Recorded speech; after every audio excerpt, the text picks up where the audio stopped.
Going to record right now, starting right now. I said earlier, closed captioning will be enabled for the webinar.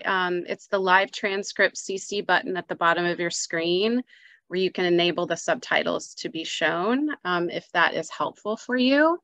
For those of you who may be new to Caring Matters, I'll just say Caring Matters is a nonprofit based in Gaithersburg that's been around for 33 years. We started as a nonprofit to train and place non-medical hospice volunteers in Montgomery County. And from that original program evolved a full spectrum of grief support programs for adults, children, and families. And our focus is not only grief support, but caregiver support. And that's become has played an increasingly large role in the mission of our organization. And as all these programs grew, we also added community education because we felt like it is not only important to work in this space, but to talk about these issues as well and normalize conversations about topics that can be sensitive and difficult. And part of that difficulty or challenge, if you will, is that we live in a very diverse community and we want to be inclusive and welcoming and supportive of every single person in this community. And so that is another reason why these webinars and community education efforts are so important, is to raise awareness and talk about the cultural considerations that we all need to think about when supporting each other through illness, caregiving, and loss and grief. And the one other thing I'll mention is our website, caringmatters.org, has information on all of our programs, staff contacts, ways to access our programs, which are all free of charge. And then we also have a virtual caregiver support group going, which has been really amazing. And Lynn Chang is going to be joining us after the presentation. She's here. She's going to join in and speak with us about her experience. She's a member of that group and has some really strong and powerful perspectives on this topic that I think will really add to our conversation today. And then also I would encourage you to fill out the evaluation. The link was in the confirmation email, but after the webinar, I'll resend it to everyone. And we really do use this information and appreciate your feedback. So with that, I am gonna be happy to hand this over to Lynn Chang. She was born and raised in Taiwan, and she came to the United States to pursue a Master of Social Work in St. Louis at St. Louis University after she graduated from college. She's a licensed social worker, which is a clinical social worker here in the state of Maryland. She's currently the Senior Wellness Coordinator at the Asian American Health Initiative, which is part of the Department of Health and Human Services of Montgomery County. And we are very excited to collaborate with her and to learn from her and to be able to use these joint resources to support caregivers and people who are going through serious illness and seniors in the Asian American communities and the full spectrum of Asian American communities. So with that, I am going to turn the spotlight over to Phoebe. And I will be here with my camera off, but please, feel free to put questions or comments into the chat, and we will get to those questions, after her presentation. And so with that, I am going to spotlight you, and I am going to share my screen when you tell me you are ready. Okay. Sure. Can you please turn to the first slide, please? Sure. Can you see that? Yes, and we see like all the slides, but not the first page. Can we just see the first page? Sorry, hold on one second. Well, while Lee is helping us with the slides, so why don't I, use this opportunity to briefly introduce myself. Good morning, my name is Phoebe, and thank you so very much for allowing me to spend this morning to share with you the caregiver stress in Asian American community. Like Lee said, that I am currently the Senior Wellness Coordinator for Asian American Health Initiative. Actually, I am also a licensed clinical social worker in Maryland. I've been with the county for almost 23 years. Spent 16 years with Child Welfare Services, then 6 years with Aging and Disability. Then I joined Asian American Health Initiative. While I was preparing for this presentation, I can share with you, because I am the caregiver myself, all those challenges, feelings of stress are real. But at the same time, the feeling of rewarding is also something that I cannot deny as well. So again, thank you for letting me spend the morning with you to share this important topic. Next slide, please. So we have some, just a few learning objectives. I want to share with you brief information about Asian American Health Initiative, local Asian American population demographics, cultural expectation around caregiving in Asian American communities, risk of stress, and burnout among Asian American caregivers, best practice in supporting Asian American caregivers, and additional reading and resources.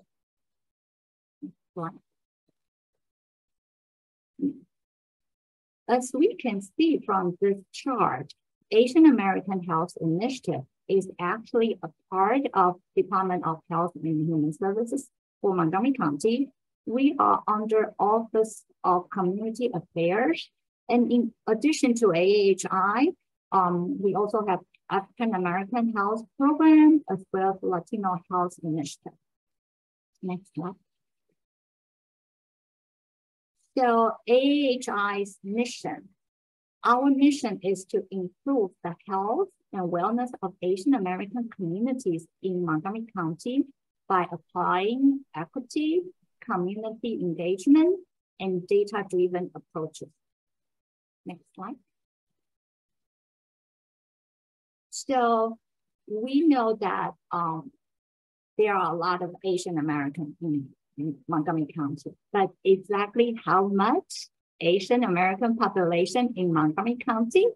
As we can see from this chart, 41% of the state of Maryland Asian American population actually reside in Montgomery County. So that's a huge percentage. Next slide.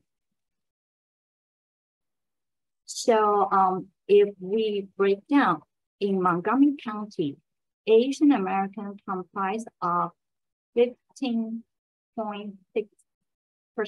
of the Asian overall population, the largest being Chinese American, followed by Asian Indian, Korean, Filipino, Vietnamese, and we also have the slide of other, and other is 16%, and that is include Sri Lanka 1%, Taiwan 1%, Japanese 2%, Pakistan 2%, other 1%, Taiwanese 2%, Burmese 1%, Cambodian 1%, Indonesian 1%, Bangladesh 1%, and Nepal is 1%.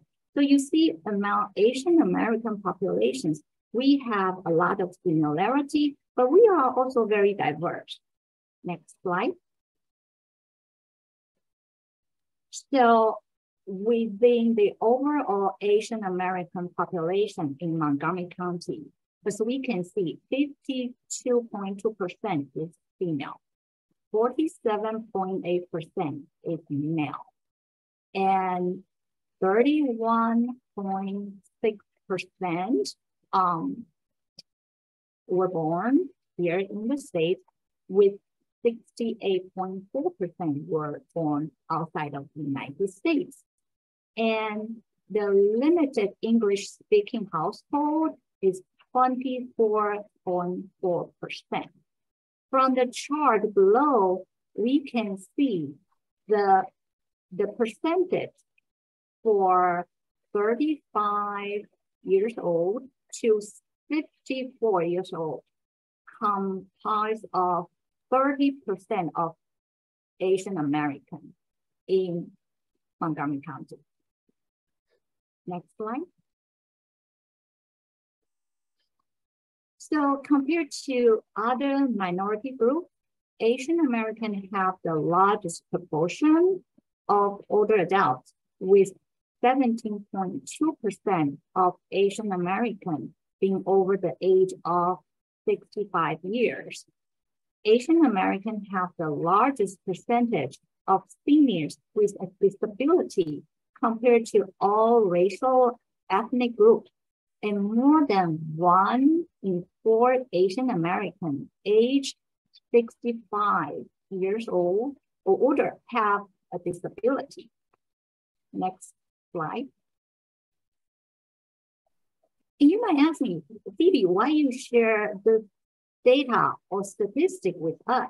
Because my answer is, with the large group of Asian American older population in Montgomery County, and with the large numbers of disability Asian American older adults have, who is going to take care of them?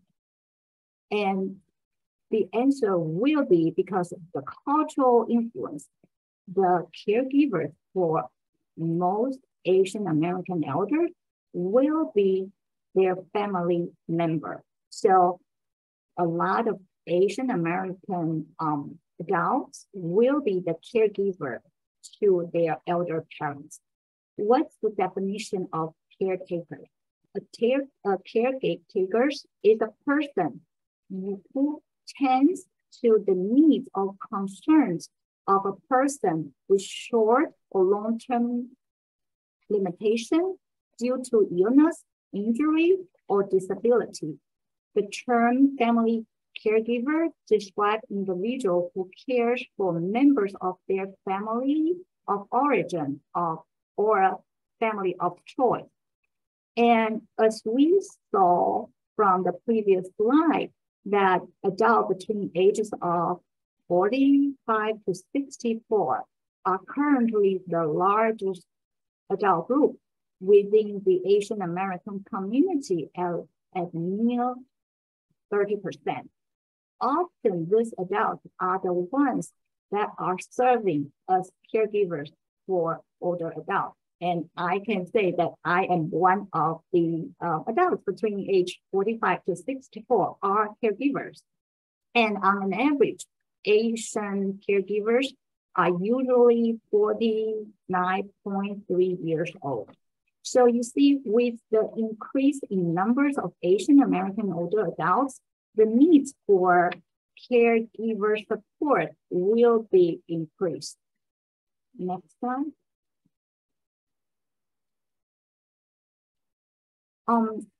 Some other data that I want to share with you is about 42% of AAPIs provide care to an older adult compared to 22% of the general population. And caregivers in the Asian American community usually care for a parent or parent-in-law who is about 69.1 years old and has 1.7 disability. And more than half Asian caregivers live with the person that they are caring for. And why this is important? Because then the burden is there, because they are half of the Asian caregiver live with the person that they are caring for. That means the stress is there 24/7 because they live together. And Asian American caregivers are usually married. Most have high education and high household income. Most Asian caregivers work while also provide caregiving. And you might tell me, then if most have high education and high household income, why it matters? Because keep in mind, even though most have high education and high household income, but because of the income, they are not qualified for a lot of services or resources. So therefore, the stress and the burnout and everything comes with caregiving is real and it's there. And Asian caregivers typically spend 24.1 hours performing care tasks each week. And compared to white caregivers, more Asian American caregivers report having to take a leave of absence from work due to caregiving. Next slide. So we are going to do a case study, but we need 2 volunteers to play Lee as the brother and Lena as the sister. So can we please have 2 volunteers to play Lee and Lena? So what the volunteers will do is they will read Lee and Leah's conversation and the emotion, the thought in their mind. And I will read the background information. Okay, I think if people will raise their hand in the chat, then if you want to do that, I can enable you to speak. Is that what you want me to do, Phoebe? Yes, please. Okay. Do we have 2 people who would like to do the reading? Or I can do one. Yeah, or I can. Okay, Jane Anderson raised her hand. Thank you. So we have, let me find you, Jane.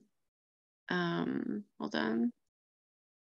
Oh, here we go. Okay, I'm gonna allow Jane to talk. Okay, who's our second volunteer who wants to do the reading, or I can do it with Jane? Anyone else? Oh, here we have another person. Okay. Wonderful. I don't know, I can't see your name, so you'll have to tell us who your name is. You guys can you can unmute yourself. There you go. Can you tell us your names? I know Jane Anderson. Hi, Jane.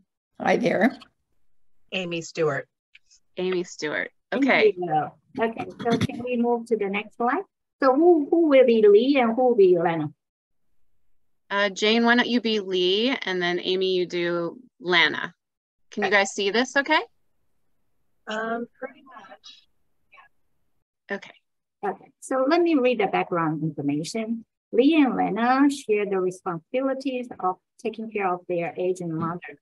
Since their father unexpectedly passed away 2 years ago, they have struggled to meet the sudden demands of their mom's health while balancing work and their own families. It is especially challenging when an unexpected responsibility comes up, as is often the case with Lee's work. He just learned of an urgent work-related travel and called to see if Lena can take care of their mother over the weekend. All right. So Jane, you're Lee. Do you want to start? Oh, okay. Well, Lana, I have a job. I work for a living. This job takes care of mom's expenses, so I need to be flexible when they give me an assignment. When they ask me to attend a meeting, I have to attend it. Again, Lee, you just had something urgent last week. You know I have responsibilities too, right? Why can't she just help me out? I don't mind taking on the financial responsibility of caring for mom, but I wish Lana could be more supportive.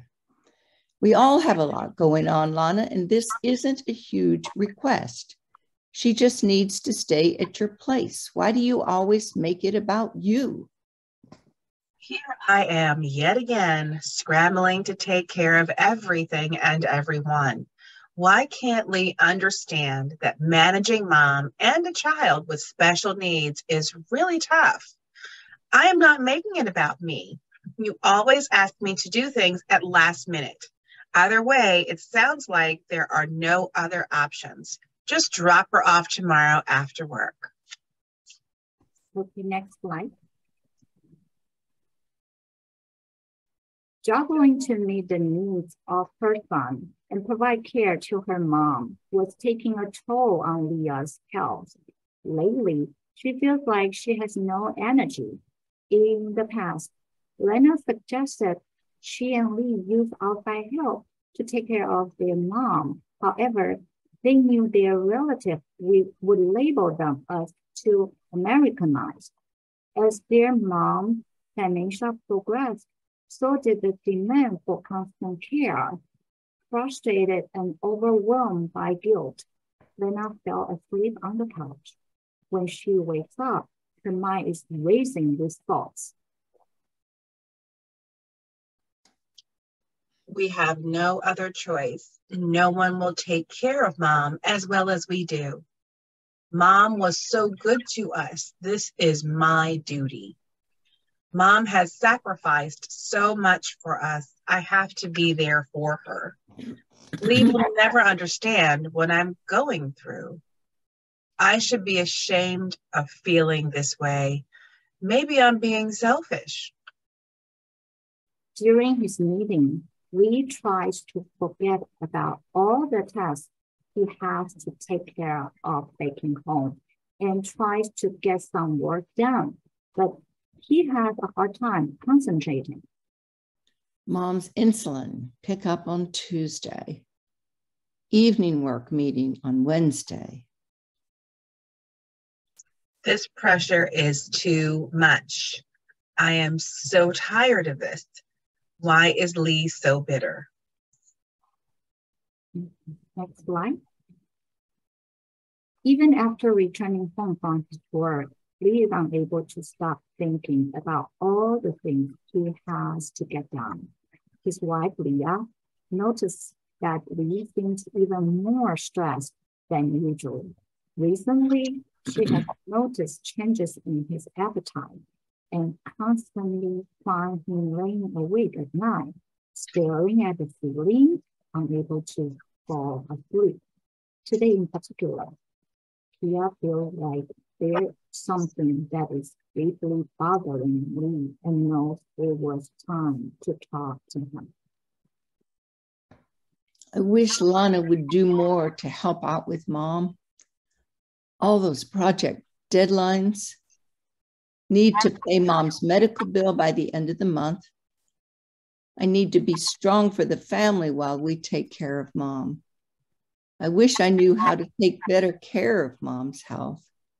None of my friends or relatives ever talk about their challenges while taking care of their family. Am I the only one feeling this way? Okay, thank you so very much for, playing the roles of Lee and Lena in this case study. So next slide, please. Thanks, Jane and Amy. Yeah, thank you. So can anyone share how are Lee and Lena feeling?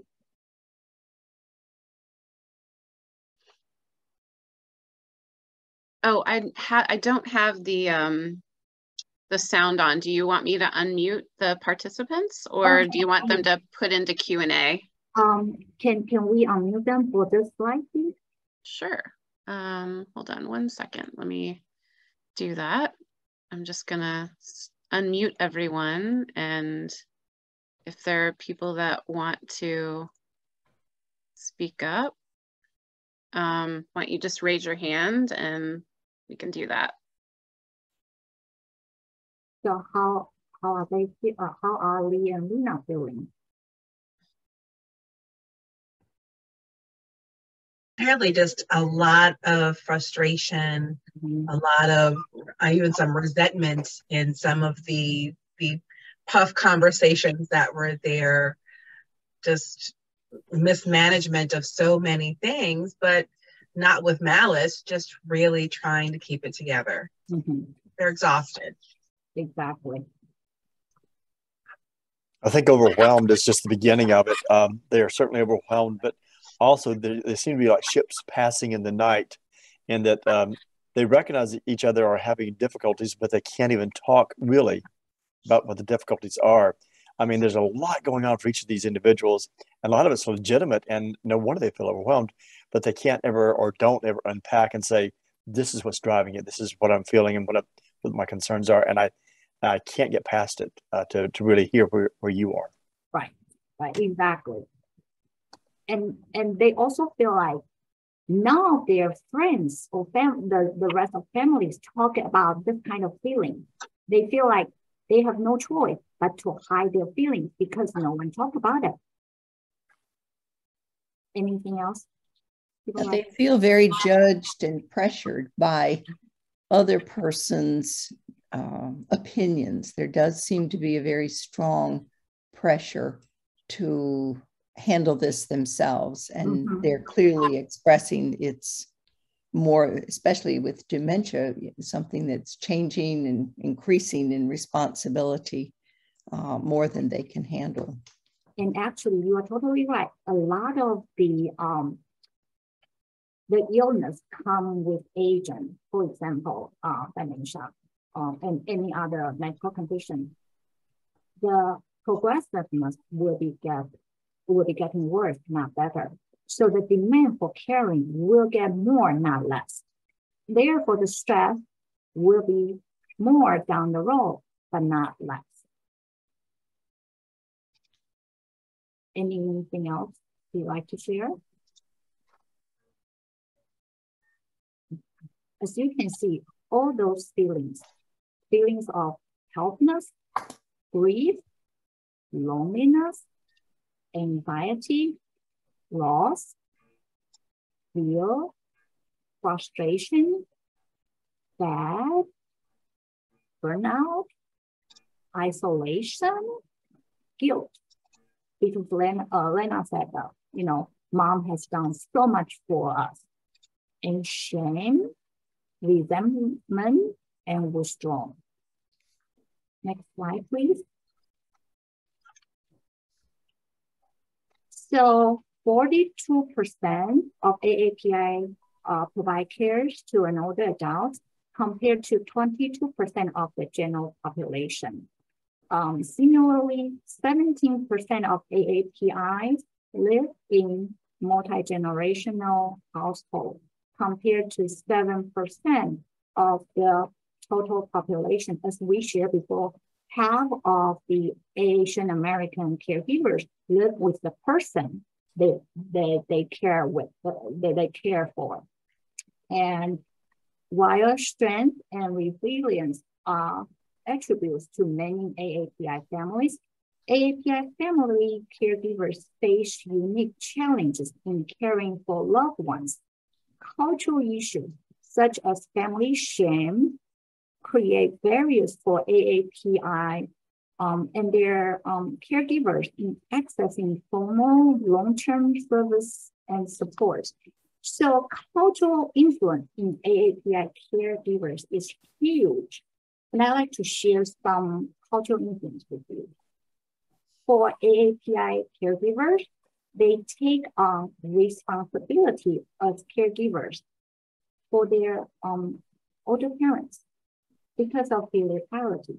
No one asked her, but they think it's expected. It's an expected responsibility on them because of their locality. And due to family shaming, AAPI caregivers tend not to accept outside resources like recipe care, like in-home care, assisted living, group homes, or even long-term care. Because guess what? Other family members or relatives may say, oh, you don't provide care to your own parents and you are sending them to group homes, to assisted living facility, or even to nursing home, or you let outside people come in to take care of your own parents. Third is AAPI caregivers tend not to share the challenges and feelings from taking care of their parents because other people may think they are complaining or they have resentment when they try to share the stress, the frustration, the fear, the guilt, all kinds of feelings. So they tend not to share with all those mixed feelings come with the responsibility. And AAPI caregivers are more reluctant to discuss the end of life related issue with compared to other racial ethnic groups out of respect of their elder parents.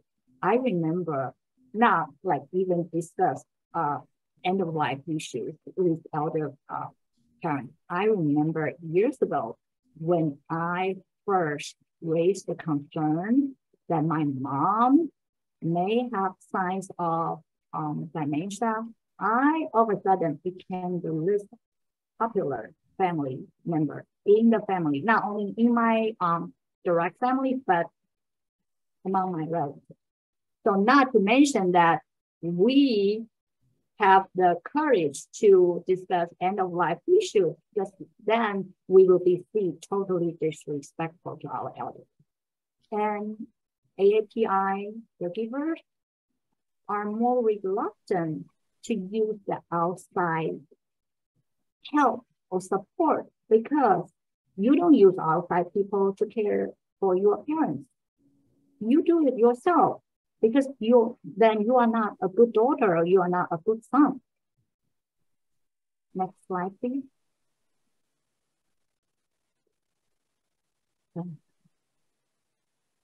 So how important filial piety is to AAPI communities. As many AAPI older adults and caregivers either have immigrated to the United States or they were born here. This cultural influence really have a long-lasting impact on the caregiving role. Among many AAPI cultures, filial piety is of great importance, defined as obedience, devotion, care, and respect toward one's elders, including parents and older family members. Filial piety partially explains the high rate of caregiving observed among AAPI community, as caregiving is a part of the culture. Next slide, please. Although AAPI caregivers have shown cultural resilience, cultural values such as filial piety and feminism also have negative effects because of the cultural impact. AAPI caregivers are less likely to have conversation about the future and end-of-life care services, or to address conditions such as Alzheimer's disease and related dementia out of the respect of their elders. But because of this cultural impact, this can lead to negative relationships and increased mental health strain among AAPI caregivers. Next slide.